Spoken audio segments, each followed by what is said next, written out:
শুধু একজন হজযাত্রীকে বিমানে না তোলার কারণে আল্লাহ অলৌকিকভাবে আকাশ থেকে 2 বার বিমান ফেরত পাঠাইছে। ঘটনাটা মাত্র 2 দিন আগের। আপনারা অনেকেই পত্র পত্রিকায় দেখেছেন। লিবিয়ার একজন মুসলিম যুবক তিনি এই চলতি বছরে হজ করার জন্য সৌদির উদ্দেশ্যে রওনা হয়েছিলেন।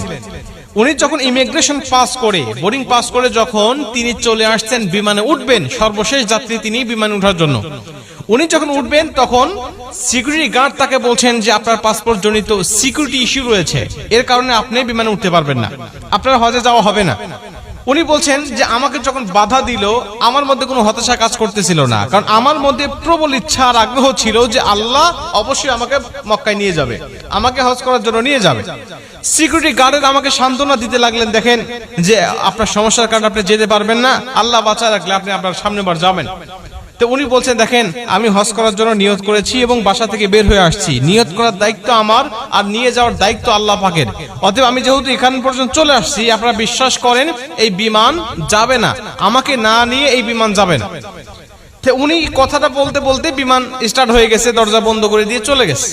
আকাশে যখন উড়ে চলে গেছে হঠাৎ বিমানের মধ্যে সমস্যা, যান্ত্রিক ত্রুটি। তখন বিমান আবার ব্যাক করছে। ব্যাক করার পরে তারা দরজা না খুলেই, পাইলট দরজা না খুলেই আবার এগুলো ঠিক করেছে। ঠিক করার পরে আবার বিমান উড়ে চলে গেছে।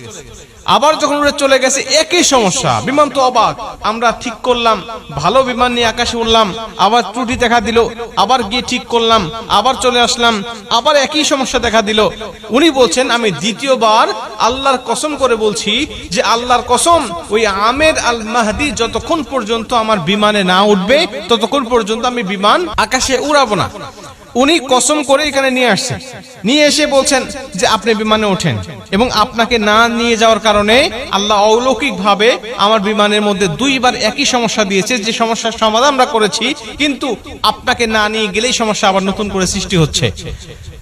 আমের আল মাহদি বলছে দেখেন আল্লাহ পাকের কাছে আমি নিয়ত করেছি, আমি হালাল টাকা দিয়ে আমি হজ করার জন্য নিয়ত করেছি। আমার পাসপোর্ট জনিত ইস্যু যেটা আপনার সমস্যার কথা বলছেন এটা আসলে সমস্যা নয়, তারপরে যদি আপনার সমস্যা ধরেছেন, আপনারা আমাকে না নিয়ে গেলে বিমান যাবে না, বা আমাকে না নিয়ে আপনারা যাবেন না, এই বিশ্বাস আমার মধ্যে আছে, এজন্য আমি কথাটা বলেছি।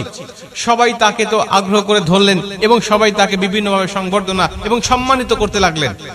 এখান থেকে পরিষ্কারভাবে বক্তব্য বোঝা যায় যে আল্লাহ পাকের কাছে যখন কোনো ব্যক্তি খাঁটি দিলে নিয়ত করে, আল্লাহ পাক তখন সেই নিয়তটা পূর্ণ করে। এটা আল্লাহ পাকের দায়িত্ব।